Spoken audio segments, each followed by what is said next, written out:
တက်ချမ်းနေဖတ်တာကောင်းသလားဆိုတဲ့အကြောင်းအရာလေးကိုကျွန်တော်ဒီဗီဒီယိုလေးမှာပြပြချင်ပါတယ်အားလုံးပဲမင်္ဂလာပါကျွန်တော်ဖြိုးသေးရပါ21 podcast ကနေပြန်လည်ပြီးတော့မှကြိုဆိုပါတယ်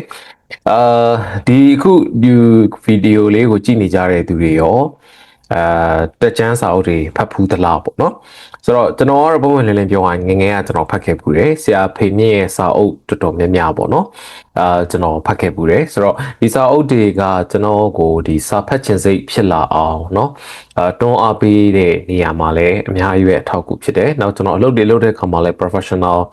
ပီတာဖို့ဆိုတာမျိုးတွေကိုအဲ့ဒီစာအုပ်တွေကနေတစ်ဆင့်ကျွန်တော်ရခဲ့တာတွေရှိတယ်ပေါ့လေเนาะဒါကြောင့်တကြမ်းတွေကလုံးလုံးလဲလဲကြီးမကောင်းဘူးလို့တော့လည်းပြောလို့မရဘူးပေါ့เนาะဆိုတော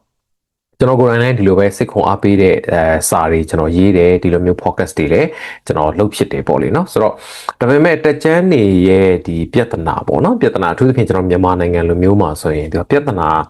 နှစ်ခုတော့တွေ့ရတယ်ပေါ့နော်ပထမတစ်ချက်ကတော့သူကဘာလဲဆိုတော့အပေါ်ယံပြောတာပေါ့နော်ဒီစိတ်ခွန်အားရဖို့အတွက်နဲ့เนาะဆိုတော့အပေါ်ယံပြောလိုက်တဲ့စကားတွေပေါ့ဒါတွေကလူကြားရဲ့ပေါက်အောင်เนาะပြောလိုက်တာဖြစ်တဲ့အတွက်လူတွေကြားတဲ့ကိုတော့အများကြီးပြန့်နှံ့ရောက်ရှိသွားတယ်ဒါပေမဲ့အပေါ်ယံပဲဖြစ်တဲ့အခါမှာတည်တည်ချာချာအရန်နားထောင်ကောင်းတာပဲရှိတယ်စိတ်ခွန်အားတက်ကြွစေတာပဲရှိတယ်ဒါပေမဲ့ရေးရှိမခံဘူးဆိုတော့သဘောတရားကိုကျွန်တော်တို့သွားပြီးတော့တွေ့ရတယ်ပေါ့နော်ဥပမာအဖြစ်ဆိုရင်ဒါအခုတက်ချမ်းနေမှာပြောလိပြောတာရှိရဆိုရင်နောက်တက်ချမ်းနေရောဒီ motivation ပေးတဲ့ speakers တွေရောသင်တန်းတွေရောပေါ့နော်ဆိုရင်ဘာပြောကြလဲဆိုတော့မင်းလုံနိုင်တယ်လို့မယုံကြည်ထားเนาะယုံကြည်ထားလို့ရှိရင်တကယ်ဖြစ်လာလိမ့်မယ်စသဖြင့်သူပြောတာပေါ့နော်ဆိုတော့ you can do it I can do it เนาะဒီလိုမျိုးတွေနဲ့အချင်းချင်းနေအားပေးကြတယ်ပေါ့เนาะတချို့ဆိုလဲမှန်ကြည့်ပြီးတော့ you can do it လို့ပြောလို့ရှိရင်ဒီလိုမျိုးယုံကြည်စိတ်တွေဖြစ်လာလိမ့်မယ်เนาะဒီလိုမျိုးတွေပြောကြတာတွေလေကျွန်တော်တို့ကြားရတယ်ပေါ့နော်ဆိုတော့တကယ်တမ်းကတော့သူ့ရဲ့ဒီအတွင်းကြကြကျွန်တော်တို့သွားပြီးတော့ကြည့်မယ်ပေါ့နော်ဒီစိတ်ပညာဘက်မှာလေ့လာထားတာတွေနဲ့ချိတ်ဆက်ပြီးတော့ပြောမယ်ဆိုရင်လူတစ်ယောက်မှာနော်အောင်စိတ်လို့ခေါ်တဲ့တခုခုကိုလုပ်တော့မယ်ဆိုရင်ဒါကအောင်မြင်အောင်လုပ်နိုင်တယ်ဆိုတော့အောင်စိတ်ဒီအင်မတန်အရေးကြီးတယ်ဒီအကြောင်းအရာလေးလည်းကျွန်တော်နောက်ပိုင်းဗီဒီယိုလေးကျွန်တော်လုပ်ပေးပြင်မယ်ပေါ့နော်ဆိုတော့အဲ့အောင်စိတ်ဒီအင်မတန်အရေးကြီးတယ်ဘာလို့ဆိုတော့လူတွေရဲ့သဘောပေါ့နော်ကျွန်တော်တို့လက်လျှော့ခြင်းเนาะလက်လျှော့ပါများတယ်ပေါ့နော်ဥပမာတခုခုကွာလုပ်တယ်ပေါ့လှုပ်လို့ရှိရင်ဘယ်တော့မှဆိုအထက်ငေါ့ဆိုတာကြုံတာပဲလေနော်ကြုံတဲ့အခါကျတော့ကိုအောင်စိတ်မရှိဘူးနော်တစောတွေကငါမလုပ်နိုင်ပါဘူးငါအဆင်မပြေပါဘူးလို့သူကငကိုတွေကယူဆထားတာဖြစ်တဲ့အတွက်သူစူးစမ်းပြီးတော့လှုပ်ကြည့်လိုက်တယ်နည်းနည်းလေးအထက်ငေါ့ကြုံတာနဲ့တွေ့ရမလားမရပါဘူးလို့ပြောသားပဲဆိုပြီးတော့သူကလက်လျှော့လိုက်တော့သူကလက်လျှော့ပါများလာတဲ့အခါကျတော့သူ့ကိုယ်သူမြင်ထားတဲ့အမြင်ပေါ့နော် identity လို့ခေါ်ပါတယ်သူ့သူမြင်ထားတဲ့အမြင်ငါမလုပ်နိုင်ဘူးငါမဖြစ်နိုင်ဘူးเนาะဆိုတာမျိုးသူကဖြစ်ထားတော့နောက်တစ်ခေါက်တစ်ခုခုထပ်လုပ်ပြန်ပြီဆိုတဲ့အခါမှာလည်းအခက်အခဲတစ်ခုခုအဆင်ပြေနေပြဿနာမရှိဘူးအခက်အခဲတစ်ခုခုကြုံပြီဆိုတာ ਨੇ သူကလက်လျှော့လိုက်တယ်ဆိုတော့အစိုးကြော်တန်တရားလဲတယ်ပေါ့နော်သူကသူအစိုးမြင်တယ်အစိုးမြင်တော့တစ်ခုခုကြုံပြီဆိုရင်လက်လျှော့တယ်လက်လျှော့တဲ့အခါကျတော့သူကသူမြင်ထားတဲ့အစိုးမြင်စိတ်ကပို့ပြီးတော့များလာသူကသူပုံဖော်ထားတဲ့ပုံရိပ်ကြီးပေါ့နော်ငါမလုပ်နိုင်ဘူးမတတ်နိုင်ဘူးအသုံးမကျဘူးဆိုတော့ပုံရိပ်ကြီးကပိုအားကောင်းလာတယ်ပေါ့နော်လုံနိုင်တယ်လို့သူကယုံကြည်ထားတယ်ဆိုရင်ကျတော့သူကလှုပ်တဲ့ခါမှာခုနကလိုအခက်ခဲနဲ့ကြုံနေဆိုလဲငါကြော်ဖြတ်နိုင်တယ်လို့ယုံကြည်တဲ့အတွက်သူကလှုပ်တယ်ဘို့တော့တကယ်ကြော်ဖြတ်နိုင်သွားတယ်ကြော်ဖြတ်နိုင်သွားတဲ့အခါမှာသူကသူမြင်ထားတဲ့ပုံရိပ်ပေါ့နော်ငါလုံနိုင်တယ်ဆိုတဲ့ပုံရိပ်ကပိုအားကောင်းလာတယ်ဆိုတော့သူကကျတော့အကောင်းကြော်တန်တွေကလေတယ်ပေါ့နော်ဆိုတော့ဒါကြောင့်မလို့ကျွန်တော်တို့ကကိုမြင်ထားတဲ့အမြင်ဟာအင်မတန်အရေးကြီးတယ်ငါလုံနိုင်တယ်ဆိုတော့အောင်စိတ်ရှိဖို့ဟာအင်မတန်အရေးကြီးတယ်ဒါပေမဲ့အဲ့ဒီအောင်စိတ်ကိုမွေးမြူတဲ့နေရာမှာခုနလိုတယောက်ကဘယ်သူမှမသိတဲ့ကိုကလည်းဘယ်သူမှမသိဘူးကိုလည်းသူရေးရမသိတဲ့ပဲနဲ့ခုနလိုသင်တန်းမှာတွေ့ရင်လည်းတယောက်ကမင်းလုံနိုင်တယ်ဒါမှမဟုတ်ခုနလို motivational speakers တယောက်ကနေမှမင်းလုံနိုင်တယ်လို့ပြောလိုက်လို့ရလာတဲ့အောင်စိတ်ဆိုတာဒါခုနလိုစိတ်အားတက်ကြွသွားတာတခုပဲရှိတယ်တကယ်နဲ့ကိုယ့်ရဲ့ identity ကပြောင်းမသွားကိုမြင်ထားတဲ့ပုံရိပ်ကြီးအတွင်းထဲမှာပုံဖော်ထားတဲ့ပုံရိပ်ဘယ်သူမှမဆိုရှိတယ်ပေါ့နော်အဲ့ပုံရိပ်ကပြောင်းမသွားအဲ့ပုံရိပ်ပြောင်းသွားတာကဘယ်အခြေအနေမှာပြောင်းသလဲပေါ့နော်ဒီ self efficacy Albert Bandura ရဲ့ self efficacy theory အရဆိုသူက၄ချက်ရှိတယ်အသေးစိတ်တော့ကျွန်တော်ဗီဒီယိုလေးတက်လုပ်ပေးမယ်ဆိုတော့အဲ့ဒီ၄ချက်ထဲမှာအဓိကအကျဆုံးတစ်ချက်ကဘာလဲဆိုတော့ mastery experience ပေါ့နော်ဆိုတော့ကိုတိုင်းကြော်ဖြတ်ခဲ့ဘူးတဲ့လုတ်ခဲ့ဘူးတဲ့အတွေ့အကြုံရှိမှဒီအောင်စိတ်ဟာအရန်အရေးပါတယ်လို့ပြောတယ်ပေါ့နော်ဆိုတော့အဲကြောင့်ဥမာအားကစားသမားတွေဆိုရင်နော်သူတို့အခက်ခဲတဲ့အခြေအနေတစ်ခုကနေပြန်ဒဏ်ရာနေပြန်ယုံထားလာတယ်ဒါမှမဟုတ်လေရှေ့ပွဲမှာ2ဂိုးရှုံးထားတယ်နောက်တစ်ပွဲမှာ3ဂိုးသွင်းပြီးနိုင်ခဲ့တယ်နော်ဘလို့မှမဖြစ်နိုင်တဲ့အရာတွေကိုလှုပ်ထားခဲ့တဲ့အခါမှာနောက်တစ်ချိန်လဲထပ်လုပ်နိုင်မယ်ဆိုတော့သူကယုံကြည်စိတ်သူ့စီမှာရှိတယ်ဒါကိုကျွန်တော်တို့ mastery experience လို့ခေါ်တယ်ဒါကြောင့်အဲ့အားကစားပွဲတွေမှာဆိုအရန်သိတာတယ်ပေါ့နော်ဥပမာ ငယ်နိုင်လို့ပါလို့ဆိုဒီသဘောပဲပေါ့နော်ဆိုတော့ဒီအသင်းကဒီအသင်းကိုအများအားနိုင်နေရဆိုရင်ဟိုအသင်းရဲ့နော်အများအားအနိုင်ခံနေရတဲ့အသင်းမှာဒီကွင်းကိုလာပြီးကစားပြီးဆိုကြတဲ့ကောသူတို့မှာအောင်စိတ်ကပါမလားနော်ဆိုတော့ငါတို့ရှုံးသွားနိုင်တယ်ငါတို့ရှုံးဖို့များတယ်တဲစိတ်နဲ့လာတာပေါ့နော်ဆိုတော့ဟိုအစစရအစင်ချိုးနေပြဿနာမရှိဘူးတကူလောက်သွင်းခံလိုက်ရပြီဆိုတော့လည်းသူတို့ပြန်မလာနိုင်တော့ဘူးပေါ့နော်အများအားနိုင်နေကြအသင်းအောင်စိတ်နော်တကူခုဆိုရင်အရှုံးကနေပြန်လာနိုင်တယ်လို့ယုံကြည်ထားတဲ့အသင်းကြတော့တကူရှုံးတယ်သူတို့ပြန်ပြီးတော့မှချီပါကိုတွင်းနေအနိုင်ကိုတွင်းနေဆိုတာမျိုးတွေဒါအကစားပွဲတွေမှာဆိုလဲတွေ့ရတယ်ပေါ့နော်ဆိုတော့အားကြောင့်မလို့ဒီ mastery experience ဒီအရေးကြီးတယ်လူတယောက်ချင်းစီမှာဆိုလဲဒီလိုပဲပေါ့ကျွန်တော်တခုခုလုပ်တဲ့အဆင်မပြေဘူးအခက်အခဲတစ်ခုကြုံတယ်နော်ဟိုကြီးကြီးမားမားကြီးမှမဟုတ်ဘူးပေါ့မှာကိုယ်ခန္ဓာကိုယ်အလေးချိန်စားလျှော့တာပဲစဉ်းစားကြည့်ပေါ့နော်လျှော့လိုက်ပြီးတရက်နေ့လောက်ကတော့အစင်ချောနောက်ရက်တွေဆိုလာပြီပြဿနာတွေနော်ပြဿနာတွေဆိုတော့မှဧည့်သည်ရဲ့တွေ့လို့စားဖို့ပေါ်လာတာတော့နော်ကိုကိုတိုင်းကစိတ်ညစ်လို့စားကျင်တာတော့လက်လျှော့ကျင်တဲ့အချိန်မှာအကစားလုပ်မယ်တစ်ပတ်လေးရက်ချင်သွားမယ်ဆိုရင်မသွားကျင်တဲ့အချိန်တို့အေးရေးပြတ်တဲ့အချိန်တို့စိတ်မပါတဲ့အချိန်တို့မပျော်တဲ့အချိန်တို့ဒါတွေဖြစ်လာဆိုတော့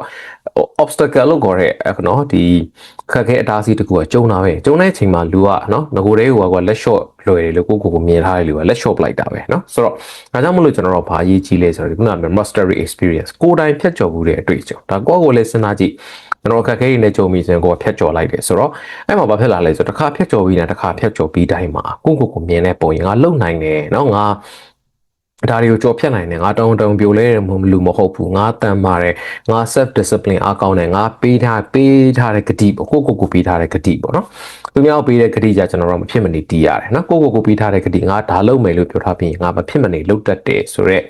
identity ရလာတယ်ဆိုတော့အဲ့လိုမျိုးရလာပြီးတဲ့အခါမှာအောင်စိတ်ဖြစ်လာတယ်ဖြစ်လာတော့နောက်ထပ်အခြေအနေတွေဆိုလဲကျွန်တော်တို့ကဘာဖြစ်လဲဆိုတော့ဟိုတောင်းတန်းရောလက်မလျှော့တော့ဘဲနဲ့မရအောင်မဖြစ်ဖြစ်အောင်လုပ်တယ်ဆိုတာမျိုးနဲ့သူကသွားတယ်ဒါကြောင့်မို့လို့လေကျွန်တော်အမြဲပြောတယ် small achievement လို့ခေါ်တဲ့အောင်မြင်မှုသေးသေးလေးတွေကနေသူကဆက်ပြီးတော့ဒီကိုယ့်ရဲ့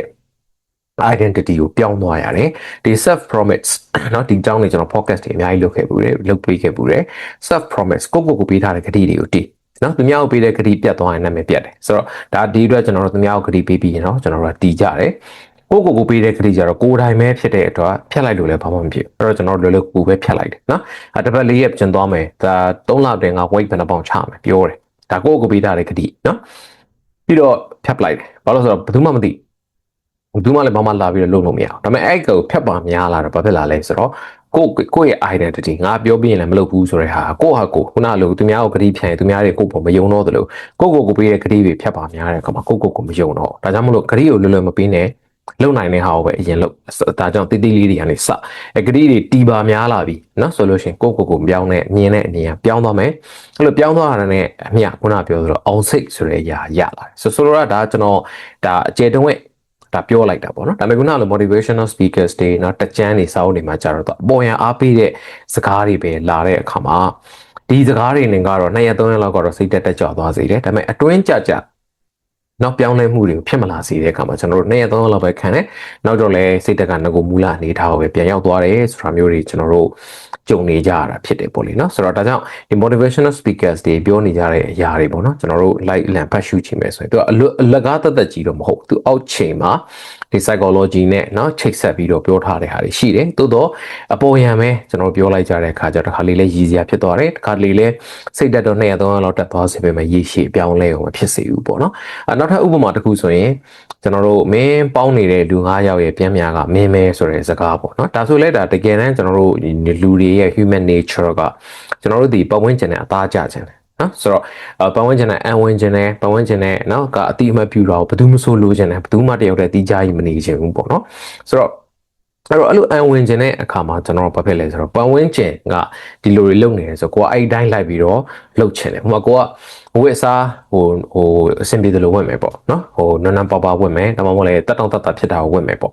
ဆိုတော့အဲ့လိုကိုလိုဝတ်ထားတဲ့လူတွေကြီးပဲဆိုရင်ကိုကပြဿနာသိမ့်မရှိဘူးเนาะဆိုတော့ကျွန်တော်တို့ဆိုမဲဆောက်မှာကျွန်တော်နေတယ်ပေါ့ဘာပဲအကုန်လုံးဝတ်ကြတယ်အေးဆေးပဲเนาะပြင်သွားလဲကျွန်တော်ဖြစ်တယ်လို့တော့ဝယ်ကိုသွားလိုက်တာပဲကျွန်တော်ထားပါတော့ဘန်ကောက်တို့ဘာလို့ကျွန်တော်ချင်းမိုင်တို့ရောက်ပြီဆိုရင်အဲ့လိုဝတ်ဖို့နည်းနည်းတွန့်သွားဘာလို့တွန့်သွားလဲဆိုတော့အကုန်လုံးကတက်တက်ရဲဝတ်စားထားကြတဲ့ဂျားထဲမှာကျွန်တော်စုပ်တီးစုပ်ပြတ်နဲ့သွားဖို့ရာခတ်သွားတယ်ပေါ့ဒီသဘောပဲလူတွေရဲ့သဘောထားလို illusion ဆိုဥပမာလေးပေးလိုက်တာပေါ့နော်ဆိုတော့ကိုကပတ်ဝန်းကျင်နဲ့အံဝင်လိုတဲ့စိတ်ကကျွန်တော်တို့မှာသဘာဝအရာပါလာပြီးသားဖြစ်တဲ့အတွက်သူကဘာပြောလဲဆိုတော့မင်းနဲ့ပြောင်းလဲခြင်းရင်နဲ့ခက်ခဲတဲ့နေရာမင်းတယောက်ထဲလို့မင်းတည်းဥမာထားပါတော့တကယ်ချင်းတွေအကုန်လုံးက အားကစားမလုပ်ကြကိုတယောက်တည်းအားကစားလုပ်ဆိုခက်တာပေါ့ကိုတယောက်တည်းအစားတအိမ်လုံးမှာကိုတယောက်ပဲ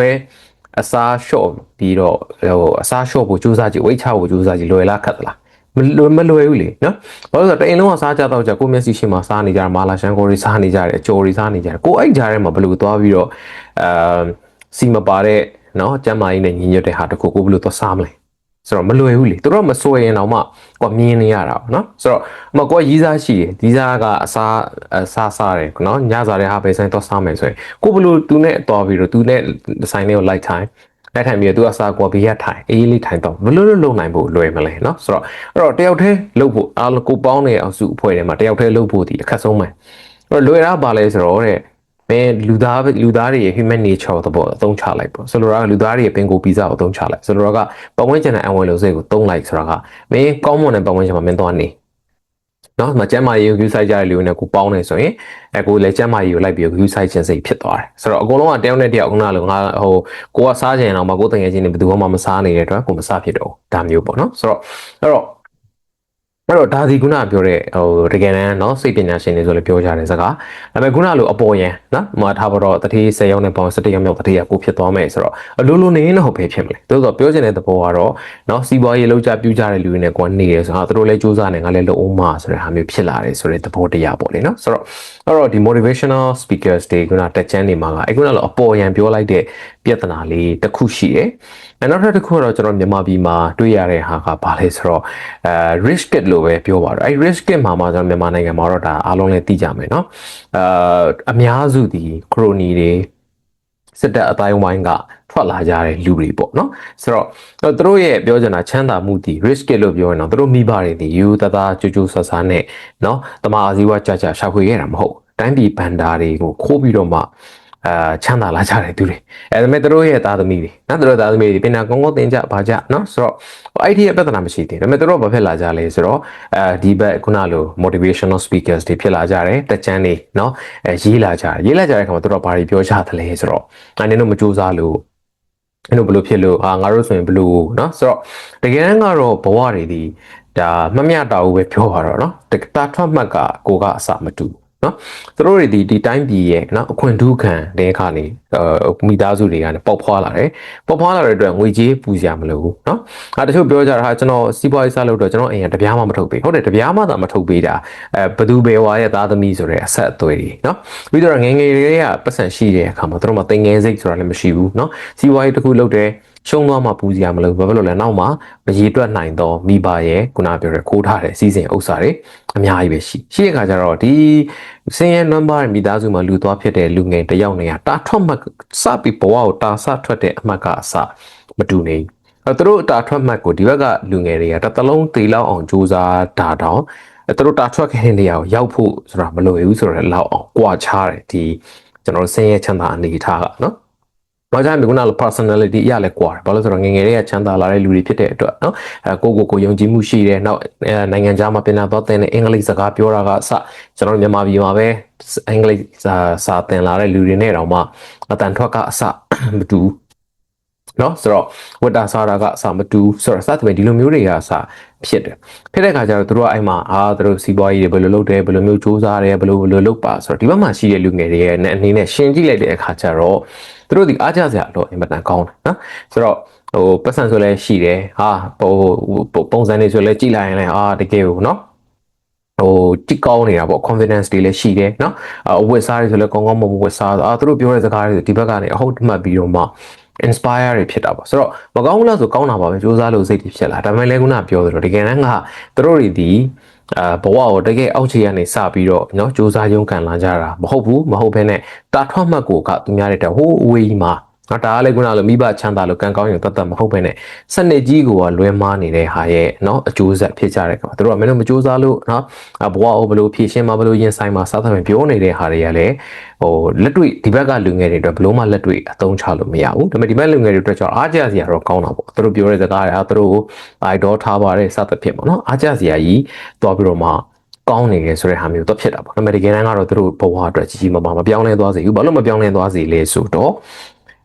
့ခုနကနိုင်ငံရဲ့အခြေအနေကြီးကစုပ်ပြတ်တက်နေတဲ့အခါမှာဘယ်လောက်လုံးလို့မထူးလာဘူးပေါ့နော်အဲ့လိုစုပ်ပြတ်တက်နေအောင်ကလည်းခုနကသူတို့အားကြနေပါတယ်ဆိုတဲ့လူတွေရဲ့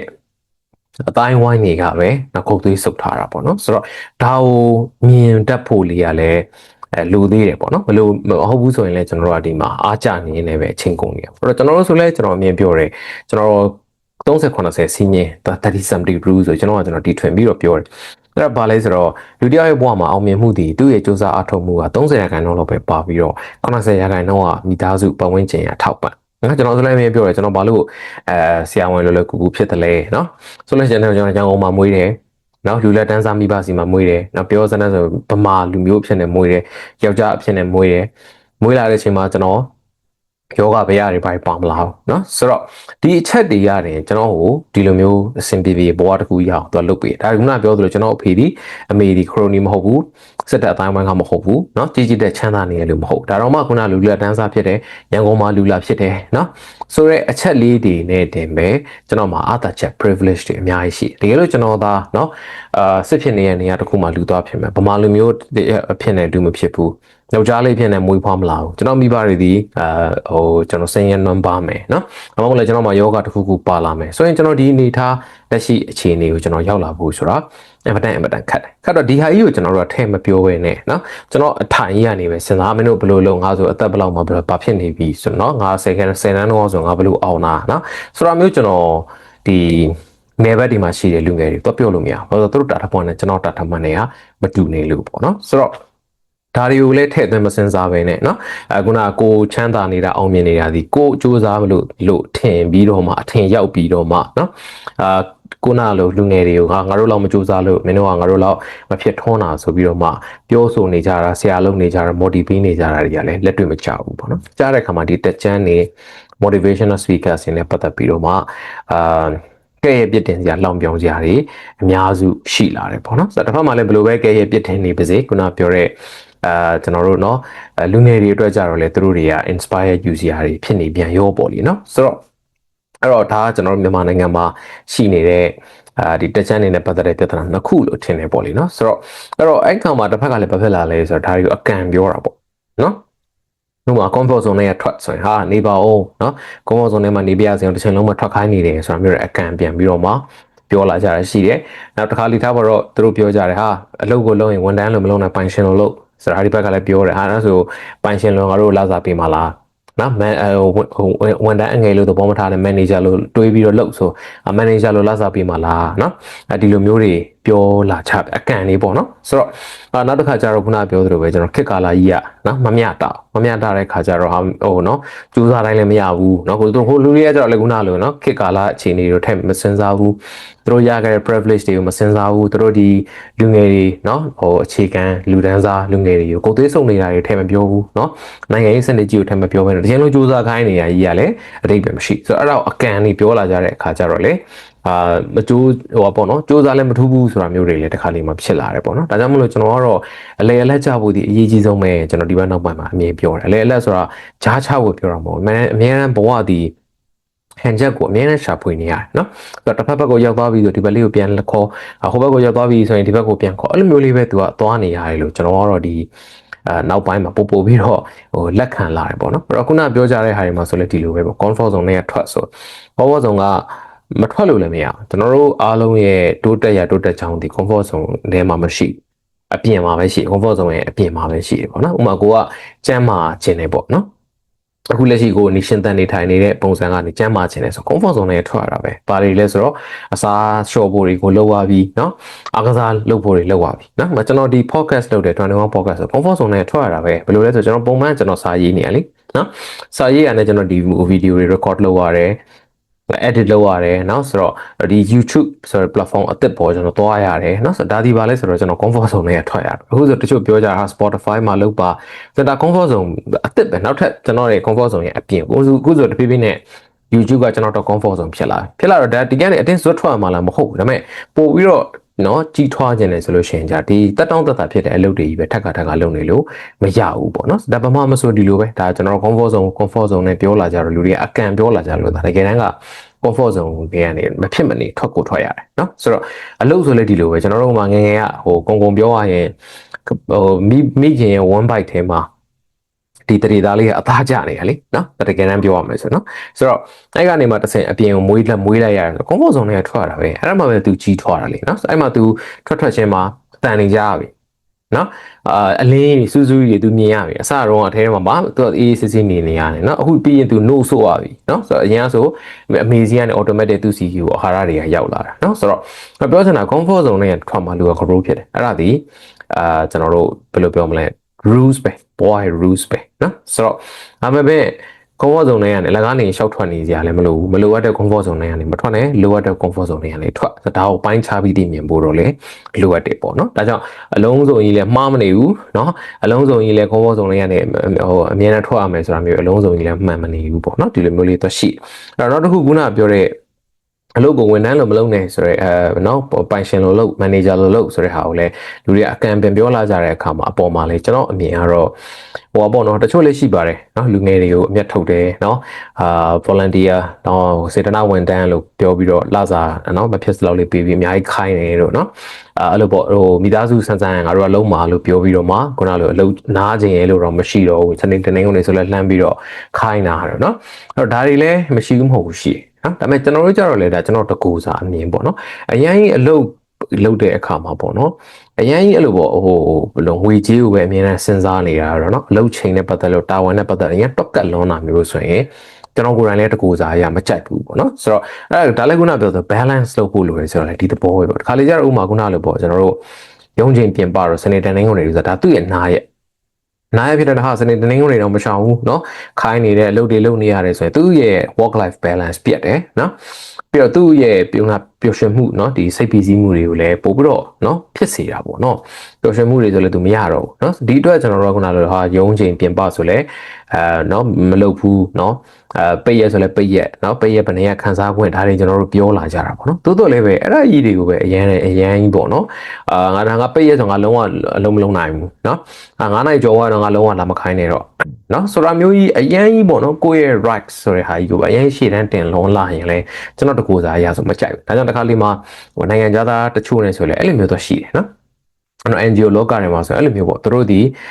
ခုနလိုဟိုနည်းနည်းလေးတောင်ဟိုဘယ်လိုပြောမလဲเนาะစင်တင်းကနေဆိုလဲလုံးဝသူတို့ဘာမှလာမပြောနဲ့နော်ဆိုတော့ဟာကျွန်တော်မြန်မာတွေကျွန်တော်တို့ကြတော့ကြားရတယ်စင်တင်းလေးဆိုတခုခုကျွန်တော်လုပ်ပေးမယ်ဟိုအရင်ကြီးပေါ့နော်ဒါကြီးကိုဟိုအဲ့ဒါကြောင့်မလို့လဲ balance adjustment လုပ်နေဖို့လိုတယ်ဆိုတာနော်အရင်ကြီးစနေတင်းကနေတနေ့ကနေမသိတော့ဘဲနဲ့အလုပ်ကြီးပါမယ်နစ်မနေစေနဲ့နော်စနေတင်းကနေဆိုလုံးဝငါလာမပြောနဲ့ဆိုတာမျိုးကြီးလည်းမဖြစ်နေစီပဲနဲ့စေတနာပါလေးလုပ်တာကတော့အကောင်းဆုံးပဲလို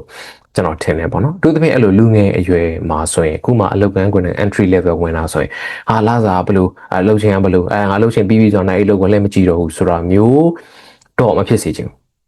းခုနလိုကျွန်တော်တို့တကူစားအရာဆိုတော့သူပလာဇာမန်နေဂျာလို့ပေးတာမပေးတာတပိုင်းကျွန်တော်တို့ငယ်ငယ်အလုပ်တွေစလုပ်တုန်းကလည်းဒီလိုပဲဟိုကိုဂျေဒီရဲ့အပြင်ကိုကြော်ပြီးတော့ကျွန်တော်လုပ်တာပဲစနေတင်းတွေဆိုအဲ့တုန်းကကျွန်တော်ရန်ကုန်လည်းမပြန်ပြတော့အဲ့စနေတင်းတွေရောက်တယ်ရုံးလုပ်တယ်ဒီရုံးနဲ့ပတ်သက်တဲ့ဟာတွေကျွန်တော်လုပ်တာပဲเนาะဆိုတော့အဲ့တော့ JD ထက်ကြော်လွန်ပြီးတော့လုပ်တဲ့အခါမှာကိုယ့်ရဲ့ skills တက်လာတယ်နောက်ဒီကိုယ့်ရဲ့အထက်ကလူတွေကဒီလူက passionate ဒီတယောက်က passionate ဖြစ်တယ်စေတနာပါတယ်ပိုသင်ပေးတယ်เนาะပို့ပြီးတော့မှဒီ career နဲ့ပတ်သက်လို့လည်းအခွင့်အလမ်းတွေပို့ပြီးတော့မှရတယ်ဆိုတာကလည်းဒါတော့ထုတ်ဟောပဲပေါ့နော်တကယ်ကျွန်တော်အတွေ့အကြုံရကျွန်တော်ခုနလို10နှစ်15နှစ်အလုပ်တွေလုပ်လာတဲ့အခါမှာလဲဟိုငငယ်ကလုပ်ခဲ့တဲ့เนาะငငယ်တွေကဒါအလုပ်လုပ်လာကြတဲ့လူတွေနဲ့ကြည့်လိုက်လို့ရှိရင်အဲ့လိုစေတနာပါတဲ့လူကိုယ့် JD ထက်ကိုကြော်ပြီးတော့မှလုပ်တဲ့လူเนาะဒီတစ်ချိန်10နှစ်15နှစ်မှာနေရာတစ်ခုရောက်သွားတာပဲเนาะတရား10နှစ်ကနေဆိုငါလာမပြောနဲ့ဒါငါ JD ထဲမှာမပါဘူးဆိုတဲ့လူတွေသူပညာတွေတော့တက်ကောင်းတက်လိမ့်မယ်ဒါပေမဲ့နေရာတစ်ခုမှာကြံနေတာပဲဘာဖြစ်လို့လဲဆိုတော့သူ့ကိုသူနဲ့တွဲလုပ်တဲ့လူတွေရဲ့စိတ်ထဲမှာဟာဒီတယောက်ကစေတနာမပါဘူးဟာဒီတယောက်ကနော်ဟိုတာဝန်မယူဘူးနော်ဒီတယောက်ကသူနာလို့ skills တွေလည်းဆိုလေသူ့မှာအားနည်းနေတာမျိုးတွေအများကြီးရှိတာပေါ့လေနော်ဆိုတော့ဒါကြောင့်မလို့ခုနလိုmanager လို့လောက်ခိုင်းရင် manager လို့ပတ်စံပေးမှလားဆိုတာမျိုးကြီးပဲလည်းမဖြစ်စေချင်ဘူးခုနလို abuse လုပ်နေရတွေကိုလည်းငြိမ်ခံနေဖို့လည်းမဟုတ်ဘူးဒါပေမဲ့အလုပ်တစ်ခုလုပ်ပြီးဆိုရင်စေတနာပါဖို့ passion ပါဖို့ passionate ဖြစ်ဖို့เนาะကိုယ့်ဘက်ကနေကိုခိုင်းထားတဲ့ဟာထက်တိုးပြီးတော့လုပ်ဖို့ဆိုတာလေးကိုလည်းကျွန်တော်ဒါ remind လုပ်ချင်တယ်ပေါ့နောက်ဆုံးတစ်ခုကတော့ကျွန်တော်ခုနပြောတဲ့ခေတ်ကာလပေါ့ဒါကျွန်တော်အများကြီးလည်းပြောခဲ့ပြီးသားเนาะဆိုတော့စူးစမ်းကြုံနေတော့လည်းမရဘူးဘာလို့ဆိုတော့ခုနလိုပဲဒီနေကမှာတယောက်နဲ့တယောက်ဘဝတွေကွာခြားနေတယ်ဆိုတော့စူးစမ်းအထောက်မှုကွာလို့မဟုတ်တကုနာ motivational speakers တွေပြောလူတွေတယောက်နဲ့တယောက်ကွာတယ်ဆိုတော့စူးစမ်းအထောက်မှုကွာလို့တကယ်စူးစမ်းအထောက်မှုကွာတာမဟုတ် ရတဲ့အခွင့်အလမ်းတွေကွာနော်ဆိုတော့မွေးကလေးကဘဝကိုစပြီးတာထွက်တယ်တာထွက်မှတ်တွေကကွာတဲ့ခါမှာကျန်တာအကုန်လုံးမှာလိုက်ပြီးတော့ကွာကျိုးစားအထုံမှုတသက်နဲ့အကြောင်းဒါတွေဖြစ်နေကြတာမဟုတ်ဘူးပေါ့နော်ဒါကြောင့်မလို့လေလူတွေကျွန်တော်တို့အခွင့်အလမ်းတွေတန်းတူရအောင်လို့ခုနပြောတဲ့လူတစုကပဲကိုသွေးဆုပ်အမျက်ထုတ်နေတဲ့စနစ်တွေမရှိတော့အောင်လို့လဲကျွန်တော်နိုင်ငံရေးစနစ်အပြောင်းလဲဖြစ်အောင်ကျွန်တော်တစ်ဖက်ကလည်းစူးစမ်းတာပေါ့နော်အဲ့တော့တစ်ဖက်မှာလည်းat for လို့ခေါ်တဲ့ကိုယ့်ရဲ့စူးစမ်းအထောက်မှုကိုလည်းကျွန်တော်တို့မလျော့စေချင်ဘူးပေါ့နော်။ငါတို့ကမြန်မာနိုင်ငံမှာလူဖြစ်တယ်။အခုနလိုနော